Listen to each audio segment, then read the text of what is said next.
2021 is now coming to an end, and it feels like 2021 was pretty fast. I don't know, maybe it's just coming off of 2020, which felt like an eternity. But anyways, this was a weird year for gaming.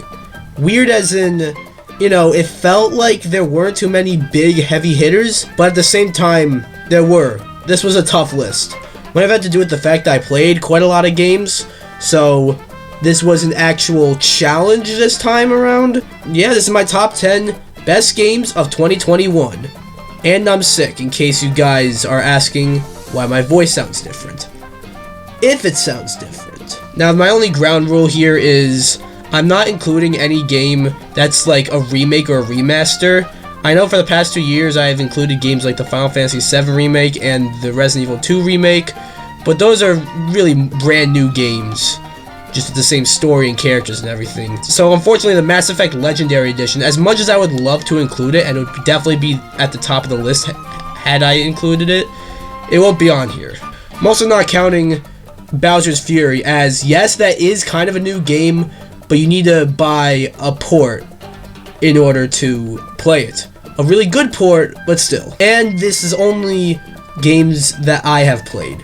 If I haven't played a game that you're probably expecting me to have on here, like, I'll just let you know, Forza and Halo are not on this list, because I haven't played them. Anyways, without further ado, let's get into it. But before we do that, you know what to do. Besides this video, subscribe to hit the bell and leave a comment, or I'll get you sick.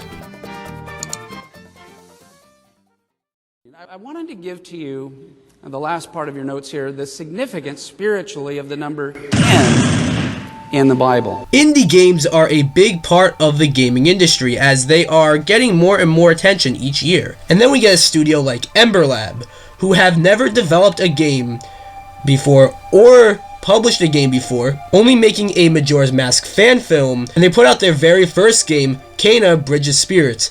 And seriously, this game seems like it's from a studio who has been putting out games for years. Without question, Kena has to be the indie game of the year, with an incredible art style that is reminiscent of a Pixar movie, tight and smooth combat, and entertaining boss fights, along with a very deep story that can get really deep. Kena Bridge of Spirits can rightfully be called the indie darling of the year.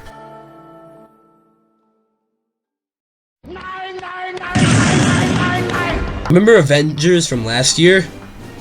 Yeah, now you do, but before I brought it up, you did not. Well, the same people made a Guardians of the Galaxy game this year, but this time a lot more finished, a surprisingly emotional story, no live service bullshit, and the bizarre stunt double look of the characters are gone. Actually, that's not true. However, Guardians of the Galaxy is a nice, pleasant surprise. I was confident that Crystal Dynamics would deliver a good experience when they aren't tied to the bullshit they were with Avengers, but I wasn't expecting to like it this much. Sure, I wish you could play as other characters other than just Star-Lord, and the one-liners feel a little out of place for some characters or for some moments, but the combat and story all make it worth it. The game looks gorgeous, and the many twists and turns and reveals in this game, I could actually see the argument that it could rival what James Gunn did with these characters in the MCU. And I fucking love those movies. Guardians of the Galaxy has no reason being as good as it is, yet it ends up on the list. So I'm going to be giving this flavor 8.5 out of 10 scoops. So let's look at this. For the better part of 2 years, every PlayStation State of Play, Showcase, Game Awards, E3, Summer Games Fest, Marvel fucking after credits scene, Gamescom, and basically any opportunity to show this game, Deathloop was there. But would you believe me if I told you that all those trailers and promotion did not do the game justice? Trust me, if all you know about Deathloop is that one game Sony wouldn't shut the fuck up about, it's way more than that. Deathloop is an interesting game with an interesting mechanic and an interesting narrative. In Deathloop, you play as Colt Van, who is stuck in an infinite time loop, trying to break the loop. When there is also Juliana, who is trying to protect the loop. The cool thing about that though is that Juliana can either be an AI or a second player, which adds a cool new twist, I feel. This dynamic creates a cool narrative and interesting gameplay mechanics when you respawn, especially. Sure, the ending kind of sucks more ass than... I'm not gonna finish that sentence. But other than that, Deathloop is a game I would recommend to anyone with a PS5. Oh, that's right. I got lucky. 36. Very close, but that's not it. Let's go to Gary the Retard. What number between 2 and 4? 7. Remember when I said that Guardians of the Galaxy was a pleasant surprise? Well, it's not the pleasant surprise of the year, cause this might surprise you, but Mario Party Superstars is on the list. I was not expecting Mario Party Superstars to be this good, but this is basically a best of compilation for Mario Party. Mario Party Top 100 was a good idea, but took many mini games that nobody liked and had no boards. So it was just a minigame collection, and on top of that, not a very good minigame collection. Mario Party Superstars, on the other hand, takes nothing but bangers from every single previous Mario Party game, even the handheld ones, and many super fun boards. All this game needed to do, really, was deliver a fun time with your friends. And while it delivers that, it delivers so much more, and possibly might be the best Mario Party game yet. Yeah, I said it. You can argue with me, and I'd understand, but really, this feels like a love letter to Mario Party. Okay, Mrs. Puff, what's my final score? 6. Resident Evil Village is a game I feel everyone has played this year. It's either because of the name value of Resident Evil or, well, you know, regardless of what other reason, people stayed just for how good the game is. The story, while having a lackluster main protagonist, makes up for it with a compelling narrative with interesting and unexpected twists, and even a couple of villains with justifiable motives, some of which aren't even really that bad. Like, you totally get where they're coming from. And hot take, Ethan Winters kinda grew on me as the game went on. A little. The exploration, the aesthetic, the settings, the first-person perspective is still frightening. I think maybe for story reasons it should have been third person, maybe, but when it comes to the gameplay, a first person perspective is frightening. And these Lycans are a solid replacement for normal zombies. Throw that in with the combat and the atmospheres, and Resident Evil Village is one stellar addition to the Resident Evil franchise. Chills. Literal chills. It was number 5. Number 5 killed my brother. Oh my god, I forgot about that. It's hard to really recommend anything for any new gen consoles, not cause it's shit, but cause the new gen consoles don't really exist yet. However, if you want a glimpse at what next gen will be like, holy shit, Ratchet & Clank Rift Apart is a perfect example. Ratchet & Clank Rift Apart is possibly the best Ratchet game yet, with a fun and engaging story, cool new characters, and absolutely awe-inspiring visuals. Seriously though, these visuals and these particle effects are fucking nuts.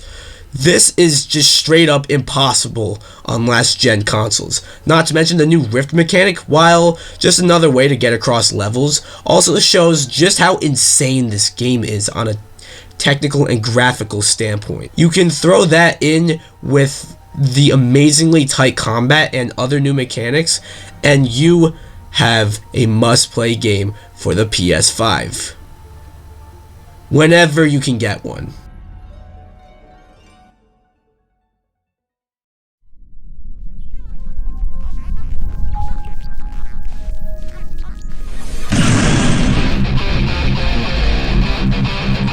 Now, I love fighting games. Sure, you might only know me for Smash, but I love all fighting games. I know. Smash fan liking other fighting games is a bit of an oxymoron. However, there haven't really been many heavy hitters lately. But we got one this year with Guilty Gear Strive. Guilty Gear Strive has to be the best game in the series of Guilty Gear, as it takes Guilty Gear and not only makes it more accessible for newcomers, but also takes away many issues other players had. Are you tired of being caught in the same cutscene combos that last longer than a certified chef to make a puffer fish? Well, you won't be dealing with that bullshit anymore, as there's now sort of like a stage transformation. You can cut through the walls and end up on a different stage.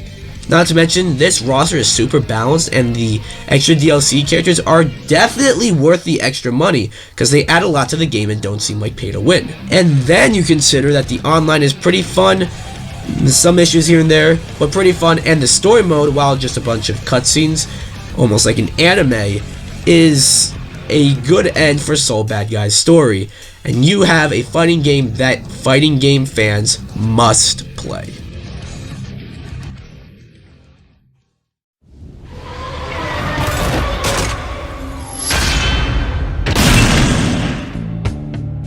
Joseph Fares, what were your opinions on the Oscars again, Mr. Fares? Fuck the Oscars, you know? Fuck the Oscars! Fuck you!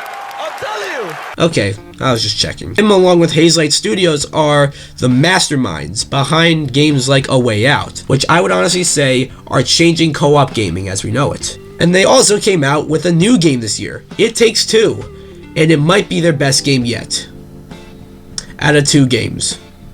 But holy shit, this game is good. This game, as a co-op game, is so good. The main story is that Cody and May, a couple who are having some marital issues, are deciding on a divorce. But they get turned into dolls and now have to work together to try to come back. Along the way, there are many obstacles that you have to overcome, and I mean obstacles in more way than just one. It Takes Two can honestly get very emotional at times, with great chemistry between the 2 main characters, along with the cooperation required by the 2 people playing in order to play the game.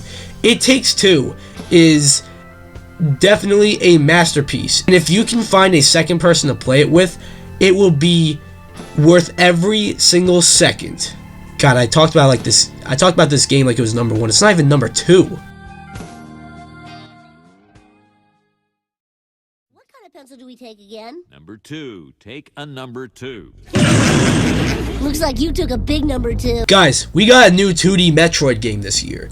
What a strange world we live in. And would you believe it? It's fucking amazing. Metroid Dread is a true sequel to Metroid Fusion. It also requires a shit ton of strategy and precision, and makes for a very unique gameplay experience.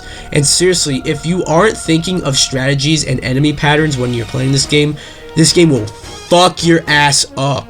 Not to mention, I hate, but also love, getting chased by those fucking Emmys, as they can kick your ass, but they add a level of suspense and a sense of dread, no pun intended, to the game, as you are trying not to be seen by one, and you're trying to kill it.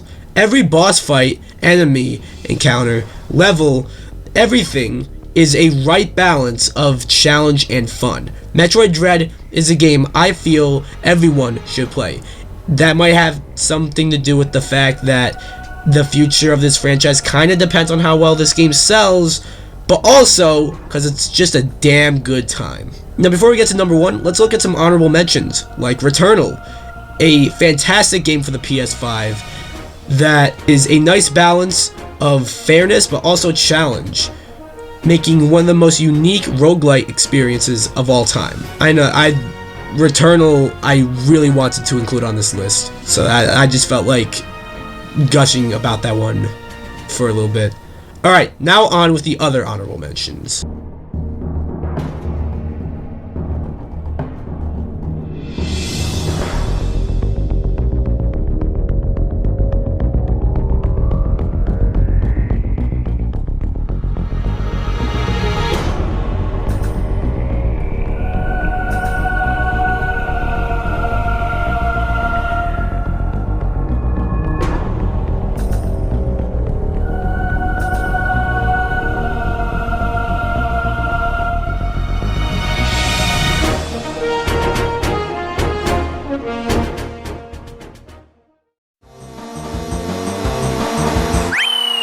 I'm Luigi, #1.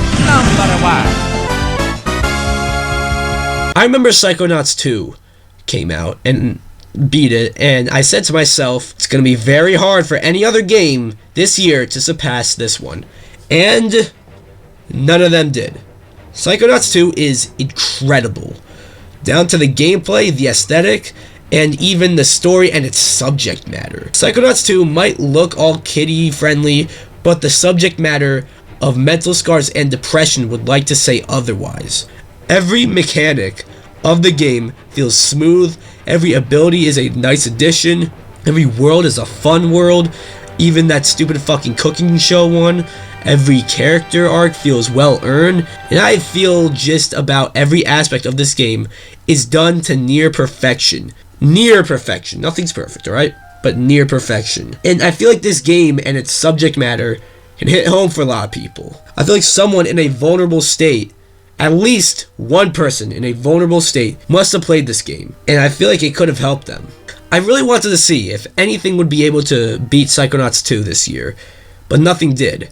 I am a big fan of the first Psychonauts, and the fact that this one is an improvement in every single way is outstanding. Psychonauts 2 is a perfect blend of colorful, serious, and fun, and that's why Psychonauts 2 is my #1 favorite game of the year. So that was my list of the top 10 best games of 2021. Yeah, I don't know if you noticed this, but my voice has gotten a lot worse throughout the entire video. So I ain't gonna hang out for much longer. What do you guys think? Do you agree with me? Do you not agree with me? Tell me your favorite games of the year down below. Be sure to like this video and come subscribe, or I will get you sick. And I'm already sick, so that's not gonna be too hard. So just subscribe. Bye, guys.